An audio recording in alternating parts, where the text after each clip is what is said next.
Hi again, welcome back. We continue with the last part of today's program. As we have presented yesterday, this festival has a very special partnership which has allowed us to give a very important added value to the project.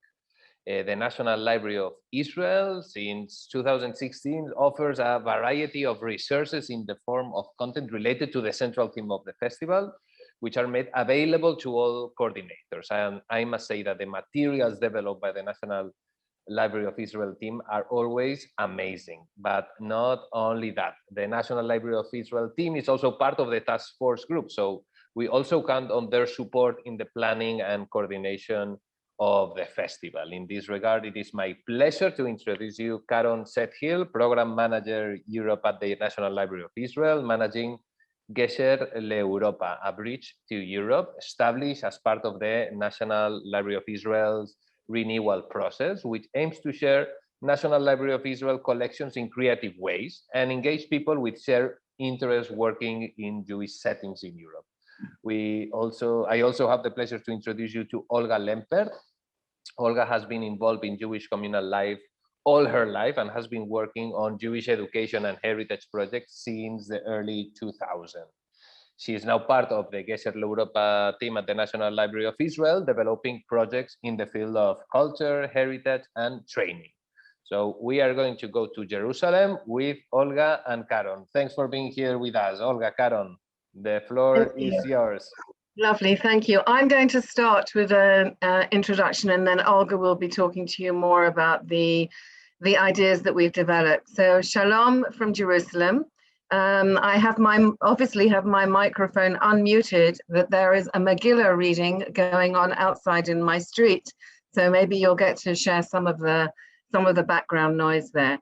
Really, I'm very impressed that we still have people who've stayed the course. It's not easy being the last presentation, and we will hope that we will be able to keep everybody interested and do then contribute with your questions and comments afterwards. I'm just going to share my screen and start our presentation. I'm assuming, can everybody see? It just takes a while till it goes into presentation mode. Come on, there we go. Right. I know that some of you have had contact with the library before, and I don't know why it seems to be going on to the next slide first. And it's lovely to see on the screen some of the friends that we haven't seen and we haven't been able to be in touch with for a long time. So, and I am conscious though that there are new people who haven't heard about the library. So we will try and give a very quick overview before we go into the actual ideas for the European Day 2021. I'm trying again. So I manage a program which links the library with Europe. It's called A Bridge to Europe, Gesher LeEuropa. And here I wanted to just show you this image, which I think really does represent some of the themes that we've been discussing about the library, about dialogue, and this year's theme. This is an image of the beautiful Ardon windows in the National Library of Israel. And I wanted to talk about the library from the lens of dialogue and just draw attention to some of the themes within our collections that relate to what we've been discussing. On the left-hand side, you will see these different strips in different languages. These are representations of the second chapter of Isaiah and a call for all nations to come up to the mountain of the Lord. So this is very much about a dialogue between different nations in different languages. And the center panel is about the dialogue between different types of scripts, Hebrew scripts, scripts from the Dead Sea Scrolls, scripts from different sources of Jewish writing. And on the right-hand side, there's a depiction of nation shall not raise sword against nation and turning swords into plowshares, those sort of very, very well-known phrases from the beginning of Isaiah. So I just wanted to sort of give us something beautiful to look at and to relate to our theme. Here's a picture of books, as you can see. And I was thinking, looking at the materials that were sent around before, the Hannah Arendt quote, that storytelling reveals the meaning without committing the error of defining it. And I think that the library as a repository of memory is doing just that. We are collecting and bringing together the different outputs across the generations of materials, but we leave it to other people to interpret it. So I was listening to some of these wonderful ideas. The idea, for example, of the living library, where you have people instead of books. Well, we actually also collect not just books, we collect archives, we collect the voices of people, particularly through collecting oral history. So there's very much as a dynamic of trying to make sure that we're reflecting the people, not just paper and archives. Here's where our story began, in the reading room of the Abarbanel Center in the Abarbanel Library in the center of Jerusalem. The collections of the library have been started to be gathered in 1892, and each layer that is added to our collection is another part of this conversation between the writers, thinkers, and historians throughout the generation. And we were hearing from Luca about the sort of different intellectual output and the heritage. It's part of the consideration of Jewish heritage. And I just want to give you a preview. In 2022, this will be our new reading room. God willing, we're hoping we can now say next year that we will be planning to move, and we all pray that the pandemic will be behind us and that we will be able to have a coordinators meeting, maybe in the building, in this room, in a few years' time. So that's the story continuing for us, but I just wanted to focus on from where we will be drawing the resources to build our resources for the next edition of the European Day. Our collection is divided into 4 sections. I'm starting with the second one, actually. The Judaica collection is the largest and most diverse collection of Judaica in the world. We really do collect everything. Our head of Judaica collection, Joel Finkelman, says he has the easiest job because he doesn't have to choose. We just take everything, and you'll see through this presentation some of the examples of our materials. The Israel collection, as you would think, has got all the materials from the early years of pre-Israel, pre-state, the development of Zionism, through to obviously collecting right up until contemporary times, all the outputs of Israel in both in literature and in all aspects of printed and recorded works. We have a very significant Islam collection, and it's very important for me to state that in the spirit of what we've been discussing, we serve not just the Jewish but also the Arab population within Israel through not just our collections, which are well thought of as an important regional resource for academics, but also in our education and cultural work. I'll just say as an aside that we did run a digital summer school this year for Arab children, and we even had a child participate from Damascus.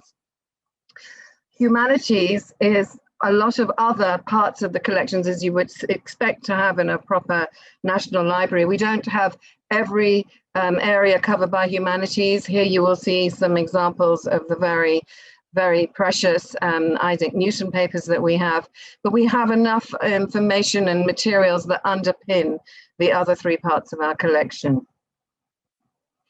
Here's just some statistics. I hope you can see them very, very briefly, just to give you an idea of the range and the extent of our collections. And as you can imagine, it is quite a challenge for us to be able to drill down into these and pull out the things which are relevant. That's why we have a wonderful cultural team. We have a great team in our collections department, and many people who have very deep knowledge of the different aspects of our collections.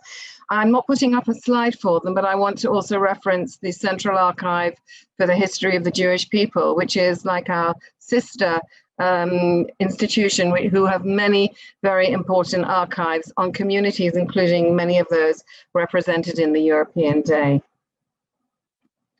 I just want to talk about how our collections actually have a dialogue within themselves. Here are 2 Passover Haggadot, and you can see on the left it's actually part of our online Haggadah collection. We have a very well-known platform for collecting all Hebrew manuscripts in the world online, and this is one of them. This actually is the original, is found in Amsterdam in the Rosenthalia archive, but we are able to make it accessible. And on the right, you can see a much more contemporary version of the Haggadah, which was written in 1922 after the beginning of the Soviet era. And in the sort of where we normally say next year in Jerusalem, in this Haggadah, it says, we have had our revolution. Next year, there will be a revolution around the world. It didn't happen quite that way, but that's just, again, part of that dialogue of generations and materials. Here's another example of other parts of our collection. These are ephemera, which are the accidental survivors of paper and small materials that often people throw away. And here's just 3 examples. Some of my favorite pieces. We have and I know that Olga is going to talk about this later, we have a beautiful poster for a bullfight. What is that representing in terms of Judaism? In the small print, you can see that that's celebrating 800 years of the birth of the great Cordovan, and I know there's someone from Cordova on this meeting, philosopher Maimonides. I chose this Ich bin Jude because it's part of a German effort, as a record of a German effort to create more tolerance within German society. And on the right, you will see something which we've just received in the last 12 months. We're making a big effort to collect the materials coming out of COVID as relates to life in the Jewish community. There is almost no aspect of Jewish life that hasn't been affected by the pandemic. And as I said, we want to document and tell the story about what's happening now.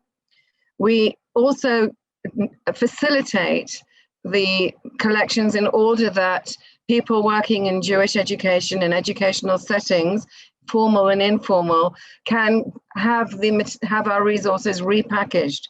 We can't expect a teacher to look at millions of books or digital images. So we create packs of resources that we are interested in adapting for some of the activities around what we'll do for the European Day. And here's some examples of what we have for Purim, as you can see from our social media and our Facebook page. During the pandemic, we have a very rich cultural events program in Jerusalem, but now we're able to make these available online, and we invite all of you to sign up. We can send around the link to sign up for news of our events. We're collaborating with Jewish Book Week, which is happening at the end of this week, and we're going to be having 3 events. You can see the first one advertised there. And of course, everything is underpinned by digital platforms, digital collections, and our blog. You can see the memorial to Rabbi Sachs. Leading up to the European Day of Jewish Culture, which has been a huge opportunity for us to make our resources available to wider communities around, and your audiences around Europe, which is so important, and we're so thrilled to be continuing with this collaboration through the work this year and with the Network Overcoming Anti-Semitism. So I just wanted to just sort of give a quick snapshot of the previous editions, starting in 2016 with Jewish Languages, and Marietka, who was the person who initiated that connection, is on this call, and I'm always going to be grateful to you. We then had the Jewish diaspora. There was storytelling. I'll show you the slide for that in a moment. And then last year, with Olga's great help, we had both an online and a physical exhibition on Jewish journeys, as you can see. And here is the storytelling where we actually made films. We didn't make a physical exhibition.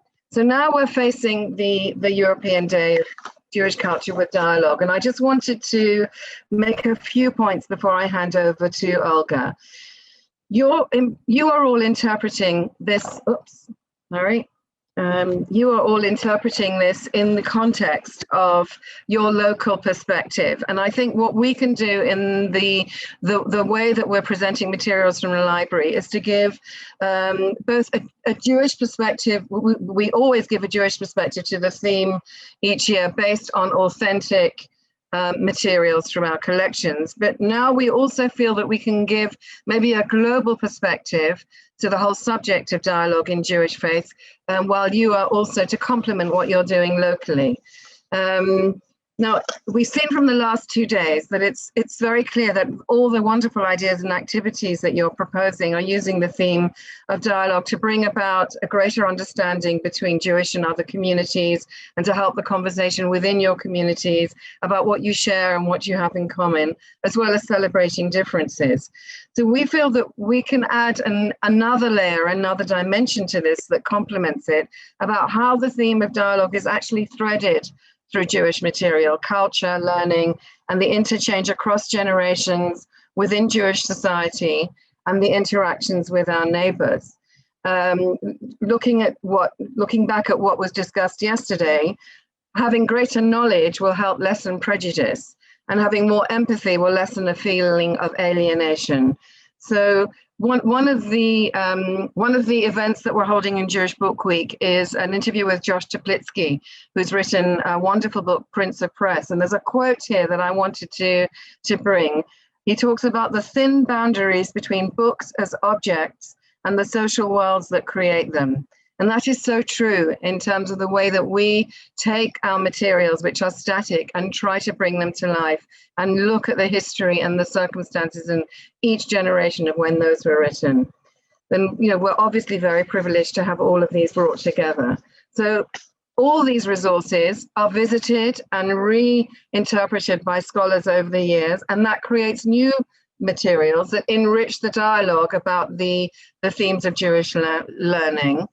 Our partnership with you with the European Day enables us to recurate our collections for your audiences, which in a way creates another level of interpretation and adds to our collection. So in a way, thinking about what Luca was saying, the storytellers become story makers, and then they get put back in, and that's what we're very much hoping will happen. And I'll just end by saying that I really hope that, in contrast to previous years when we've sent out materials to Europe, but we haven't had much, other than some technical feedback, we haven't really had a deeper understanding of how they impact on your audiences and on people's views of Jewish culture and their understanding. So I would like to suggest this year that we try and also achieve a dialogue between us, between the National Library of Israel and you in your communities, so that we can really see that this is a two-way process.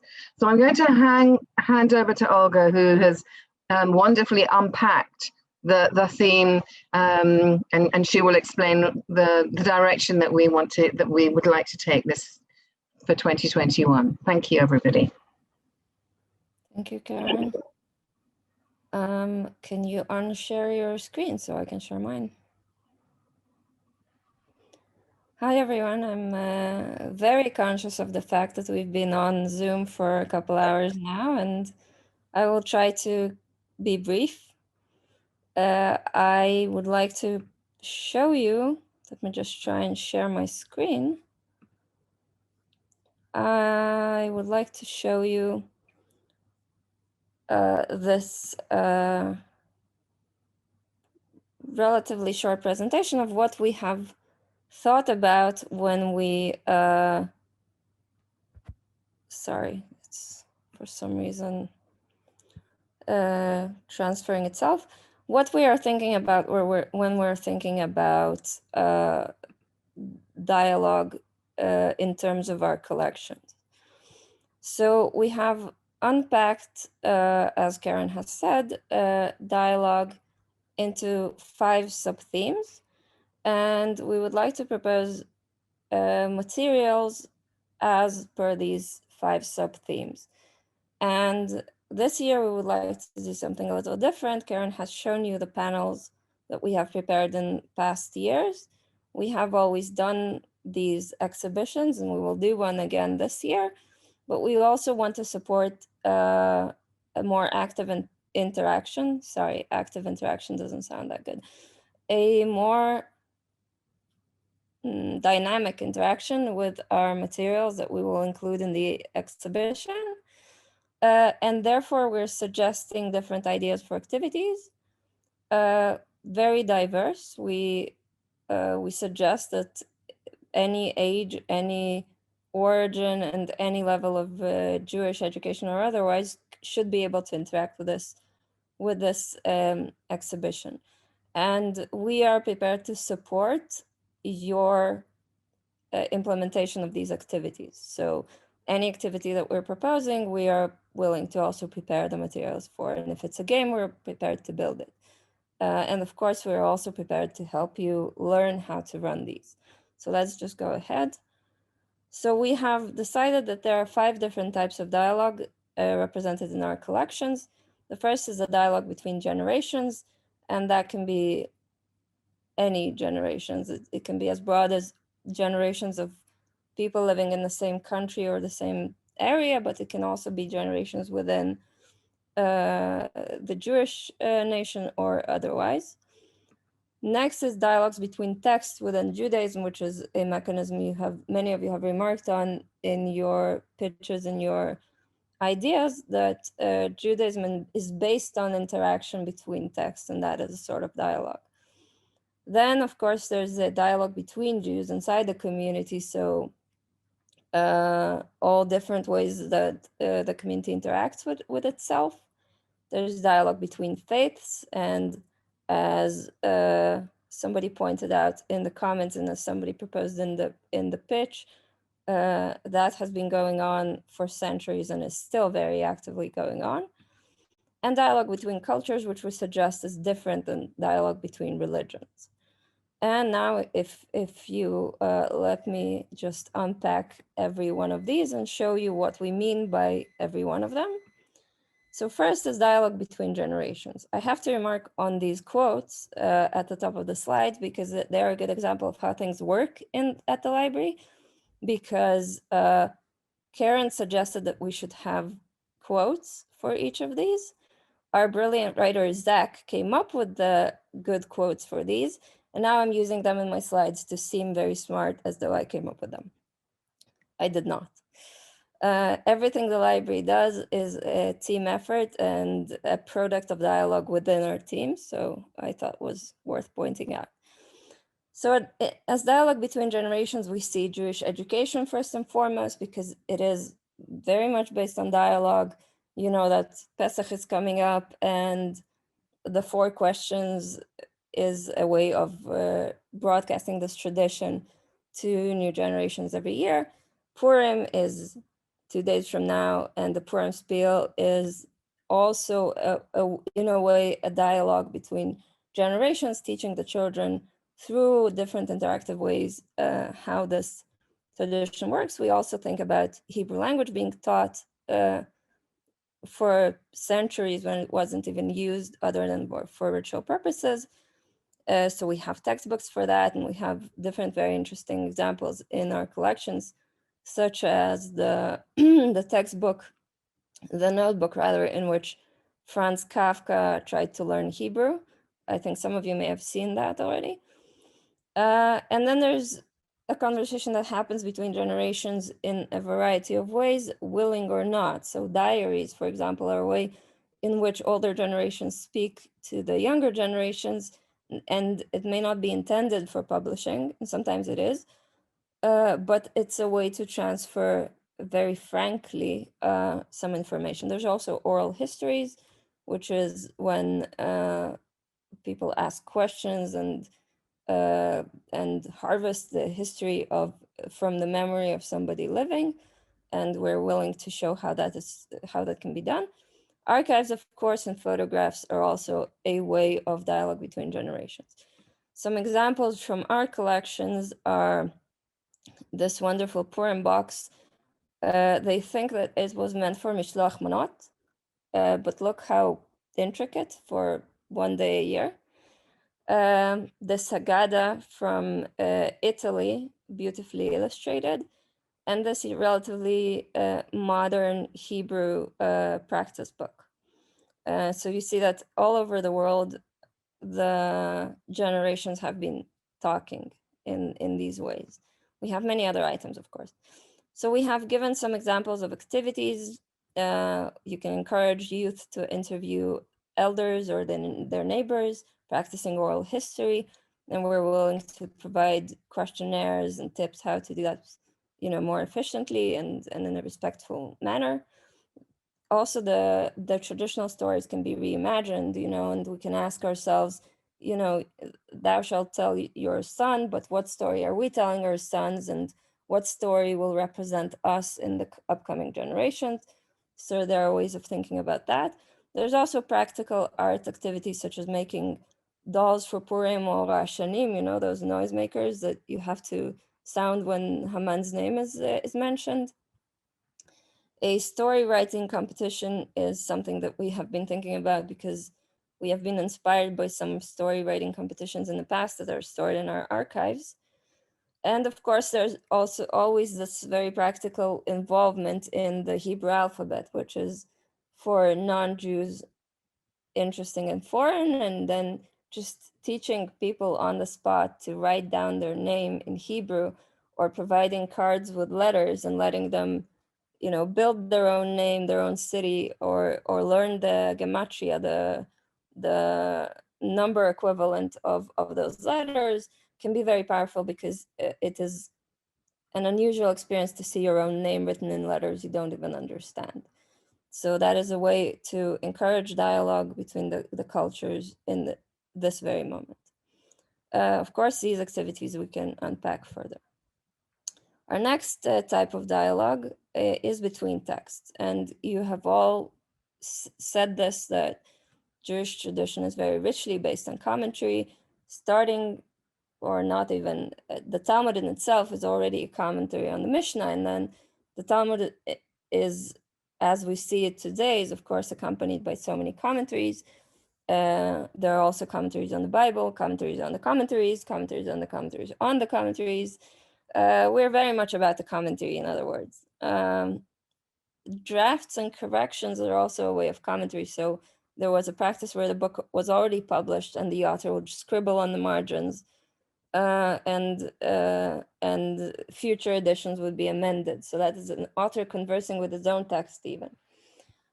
Illustration is a very, very popular way of dialogue with text, which there were certain restrictions in the Jewish tradition, as you know, but we've always been able to somehow circumvent that and still illustrate and illuminate our manuscripts. And we have a very big collection of illuminated manuscripts at the library, which is at your disposal. And of course, Havruta learning, which is also a dialogue between texts, because when two people read a text, they're both reading the same text, but what they're reading in their head is different. So we make two texts and then we make them talk when we converse between each other. Chavruta, of course, for those who may not know, is the traditional way of learning Jewish texts when two people read them together and then discuss between them and arrive at some sort of insight. Here are some examples, again, quite diverse. There's the recent acquisition to the library, the Arabic translation of all 20 volumes of the Babylonian Talmud, published in Jordan. This, as I mentioned, this is Maimonides, the Rambam, reading his own published or either manuscripted text, and he had corrections, so he just scribbled them on the page. And of course, the classical page of the Talmud, the Bamberg, although if I had known, I would have brought the Soncino one because we have somebody from Soncino today with us. But we have a variety of these Talmuds, of course, at the library. And this is an example of how visually, graphically, the texts interact between themselves on the page. So in terms of activities, we, of course, suggest Havruta readings, but also that people could try their hand at interpreting certain passages, or they could interpret via illustrations, and that's also good for children, because reading a story and then drawing it shows that everybody reads the story differently. Of course, you can make all other texts interact on the page and see how you can make poetry interact with prose, and religious texts interact with non-religious texts, etc. And we had this idea of a game where you have to find a character or some small details in an illuminated manuscript. We can make that game if there's interest in that. We thought it could be sort of a, if you've had those books, a Where's Waldo book, you know, where there's lots of details on the page and you have to find this tiny stripy guy. So we could do something like that with illuminated manuscripts, and that's a way for people to interact with the text on a different level. Next is dialogue between Jews inside the community. Ask 2 Jews, get 3 opinions. Also in the same vein, the whole joke about how many synagogues does a person build on a uninhabited island, 2. One where he always goes and the other where he never sets foot. Right, several examples of this are responsa, which is when people write to a rabbi or religious authority to ask a question they don't know how to solve themselves in their religious practice usually. There's correspondence, very rich correspondence between communities, and sometimes it's just, please give us money, we're very poor, but many times it's also exchanging experiences, exchanging conundrums from religious practice as well. There's trade, of course. Last year, Thierry asked us to focus on commerce, and this year we have included it in 2 of our 5 themes. So a way to encourage dialogue has always been trade. There has been trade routes. People have been traveling because of commerce and encountering different cultures, and of course that led to dialogue. Humor, we think, is a way of dialogue, and that's why I started with an old and not very funny joke. We think that it's a way to encourage dialogue because, laughter releases inhibitions. And of course, there's communal documentation such as Pinkasim, which are these books in which communities used to register different bureaucratic, mostly things such as contributions and donations and debts owed and things like that, but also sometimes memorable events in the community and different touching things that happened. You can learn a lot about the community through the ages from its Pinkas. So we hold a large collection of Pinkasim, and we think that we might have a Pinkas from most of your cities. It was a practice, I think, more in Ashkenazi communities, but I'm not sure actually. Do we have Sephardi communities, Caron? Do we have Sephardi Pinkasim? I can't answer that. Well, we might do. We'll check. We'll look into that. Here are some examples of this kind of. Oh, I'm so sorry. I kept the Maimonides twice. But there's a trader's notebook from the Afghan Geniza, which is a store of documents that was found in Afghanistan. It's amazing. It contains some astonishing documents, and we are fortunate enough to have many of these.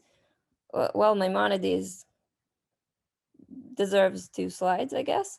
And there's a bit from a Pinkas from a community record, which, as you see, is just a handwritten document where people just recorded the life of the community, but it was very important because this is how disputes were avoided, and this is how further generations knew what their ancestors did. Oh dear, I'm sorry. We have activities for, I seem to have messed up my slideshow. We have activity ideas for, of course, for this as well. And some of them are, for example, such ideas as trying to write your own responsa. So be given a few rules from like kashrut, for example, and then be given a complicated situation and try and solve it and see if you can match up to religious authorities from previous times. We have thought of quizzes where you have to guess the punchline of a joke and various other ideas. I'll send the corrected version of this presentation, of course, in the end. I'm not sure why it got messed up, but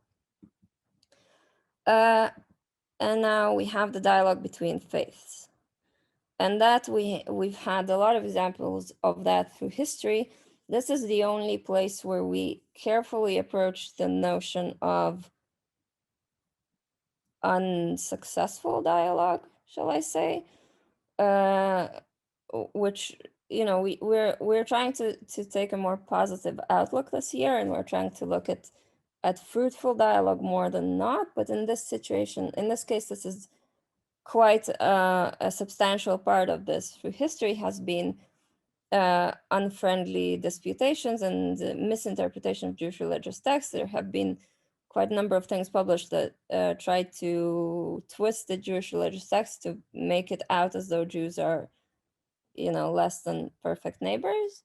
But also, of course, there have always been actual thoughtful debates where two representatives of two faiths have tried to listen to each other. Jewish thinkers, such as Maimonides, the aforementioned, became universal and were instrumental in the development of other philosophies. And even within Judaism, there have been such books as the Book of the Kuzari by Yehuda Levi, which is the most well-known example of a Jewish treatise calling for interfaith dialogue as a productive way forward for the community. So here are some examples. The first one is the Book of the Kuzari, but it was written, I think, in the 12th century, and this is a 16th century manuscript of it. The Raimundus Martini book in the middle is one of those most popular books in which Jewish religious concepts were sort of twisted to show that Jews were evil. But it's got a beautiful picture in it.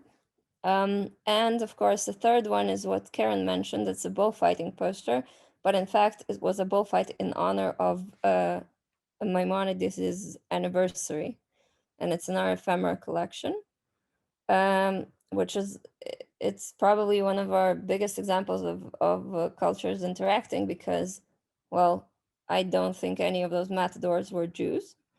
This was actually the citizens of Cordoba celebrating their famous compatriots' anniversary. It had nothing to do with the Jewish community.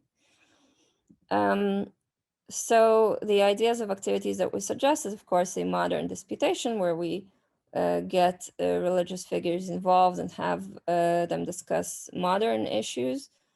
We can also have a sort of a draw point and try to defend or refute it, which is a popular activity, I think, in American high schools more than European, but it's a fun activity. You can also have some sort of exploration of the religions of the neighbors. So depending on whether your audience is more Jewish or more non-Jewish, you can have them answer tricky questions about the religions of Judaism, Christianity, Islam, or other religions in your area.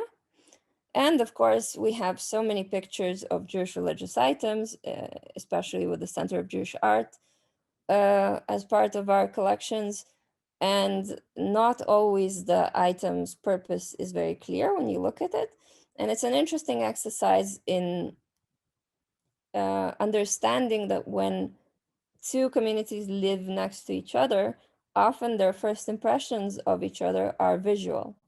So you will see the items in the neighbor's yard, or you will see the clothing hanging out to dry, or you will see, or you will smell the cooking, and you will make your own interpretation of that. And if you don't ask and if you don't engage in dialogue, you will never know whether or not it's the actual interpretation. So I'm assuming that, for example, when Jews would make big pots of stew for Shabbat and then all run in the city and carry it to a bakery, because that the stew was kept in the bakery's oven to remain warm, all of the neighbors were wondering, don't they have ovens at home, But actually that was how it was done, because the Jewish ovens at home were not warm enough to keep the stew warm for Shabbat. Or different little boxes that Jews for some reason tie to their heads and arms. It's all very mysterious. And we think that an exercise in which, in the end, the actual purpose is revealed can be helpful. And now, finally, dialogue between cultures.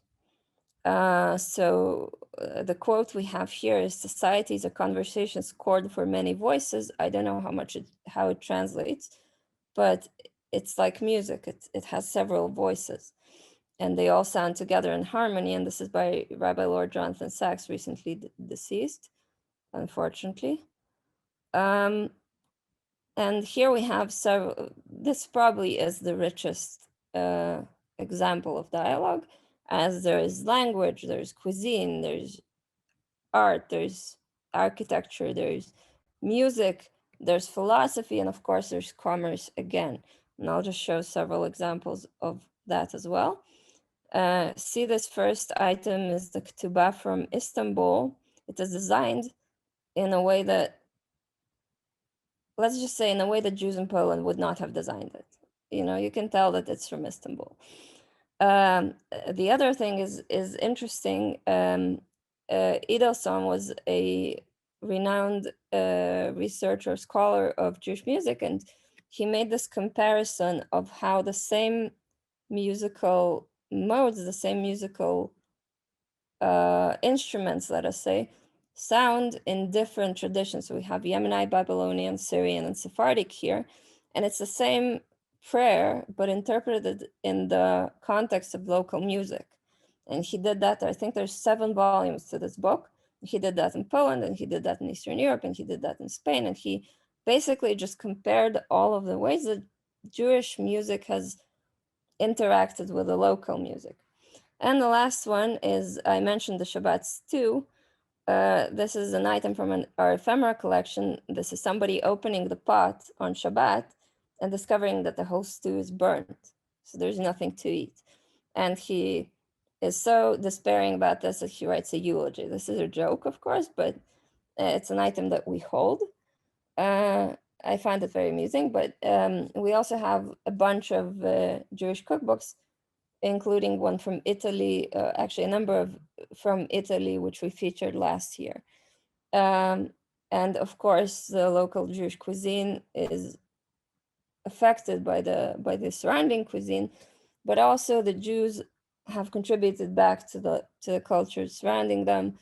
Of course, Jewish concepts have found themselves in the surrounding art. Of course, Jewish words have found themselves in surrounding languages.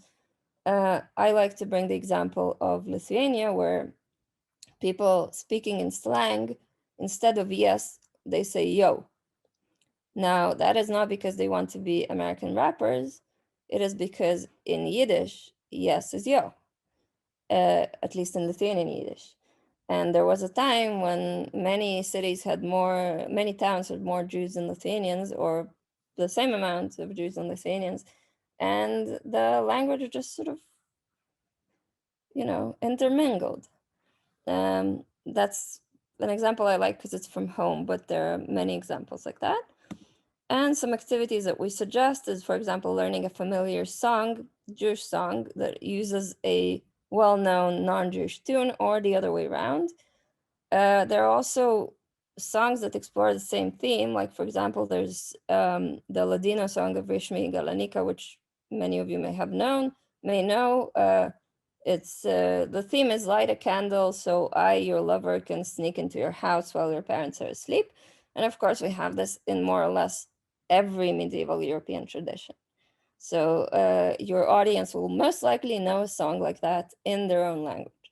So that's something that can be, put in a playlist.